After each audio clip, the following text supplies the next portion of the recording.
আমরা দেখেছি এই দল ক্ষমতায় আসতে না আসতে ব্যাংকে বলেন, ভার্সিটিতে বলেন, প্রতিটা ক্ষেত্রে নিজেদের চামচাগুলোকে এস্টাবলিশ করতে গিয়ে অনেক মেধাবী থেকে এই জাতিকে বঞ্চিত করেছে। এমন এমন লোককেও তারা দায়িত্ব থেকে সরিয়ে দিয়েছে যারা বাংলাদেশের জন্য একটা নেয়ামত ছিল, রবের বিশেষ নেয়ামত ছিল, যাদের কদর করা দরকার ছিল। একটা কথা মাথায় রাখবেন, যারা নেয়ামতের কদর করে না আল্লাহ তাদেরকে নেয়ামত দেয়ও না। লা ইন শাকারতুম লা আযীদান্নাকুম ওয়া লা ইন কাফারতুম ইন্না আযাবি লাশাদীদ।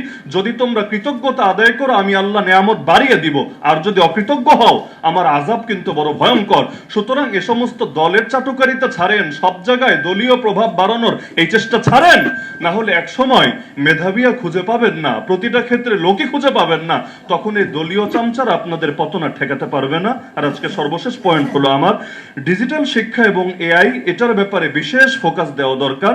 ই লার্নিং অবকাঠামো হওয়া দরকার। সারা দেশে যত শিক্ষা প্রতিষ্ঠান আছে, মাদ্রাসা হোক, স্কুল হোক, এগুলোতে হাই স্পিড ইন্টারনেট এবং কম্পিউটার ল্যাব স্থাপন করা দরকার এবং কৃত্রিম বুদ্ধিমত্তা বা এআই কে শিক্ষায় ইতিবাচকভাবে ব্যবহার করার গাইডলাইন ও ট্রেনিং প্রদান করা দরকার। আমরা দেখতে পাচ্ছি আমাদের যে নতুন জেনারেশন জেনজি, যদি আমি তাদের কথা বলি, এখন তো সবার হাতে হাতে মোবাইল, সবাই নেট চালায়, কিন্তু এটার ক্ষেত্রে যদি শিক্ষাঙ্গন থেকে সে কোনো তারবিয়াত না পায়, সে কোনো প্রশিক্ষণ না পায়, তাহলে এটা কারো জীবনও গড়ে দিতে পারে, কারো জীবনটাকে ধ্বংস করে দিতে পারে। যার কারণে একটা সোশ্যাল মিডিয়া ব্যবহার করলেও কিভাবে করতে হবে অধিকাংশ মানুষ বোঝে না।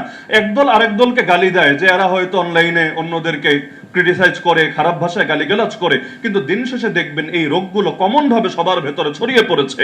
কারণ শিক্ষা অর্জন করার আগেই, তারবিয়াত পাওয়ার আগেই প্রত্যেকে এক একজন ইউজার হয়ে গিয়েছে। তো যার কারণে আমি মনে করি একটা মোবাইল, একটা সোশ্যাল মিডিয়া অ্যাকাউন্ট, এগুলো ইউজ করার ক্ষেত্রেও ন্যূনতম তারবিয়াত এবং শিক্ষাঙ্গন থেকে ন্যূনতম দিক নির্দেশনা থাকা দরকার, যাতে করে তারা এই ক্ষেত্রে কিছুটা শতভাগ না হলেও কিছুটা হলেও তারা রক্ষা পেতে পারে।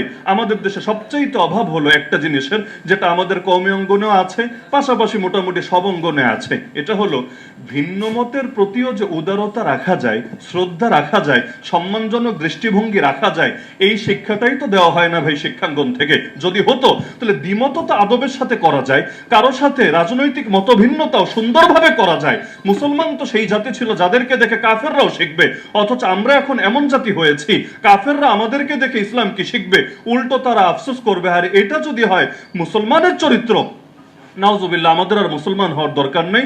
সুতরাং একটা মুসলিম জাতি তাদের মূল্যবোধ, তাদের শিক্ষা দীক্ষা, তাদের সংস্কৃতি, প্রতিটা ক্ষেত্রে ন্যূনতম একটা ছাপ থাকা দরকার, যেটা দেখে সকলে শিখবে। মনে রাখতে হবে আমরাই ছিলাম শ্রেষ্ঠ জাতি।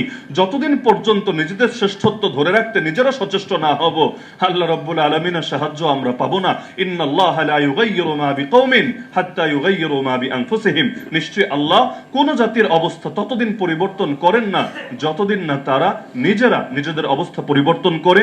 আল্লাহ তাআলা আমাদেরকে এই জুলাই গণ অভ্যুত্থান উত্তর বাংলাদেশে আমাদের শিক্ষা ব্যবস্থাকে ঢেলে সাজানোর তৌফিক দান করুন এবং সকল দলীয় সংকীর্ণতার ঊর্ধ্বে উঠে আমাদের শিক্ষাঙ্গনগুলোকে আন্তর্জাতিক পরিমণ্ডলেও গ্রহণযোগ্য হতে পারে এই মানে পৌঁছানোর তৌফিক দান করুন। আমিন।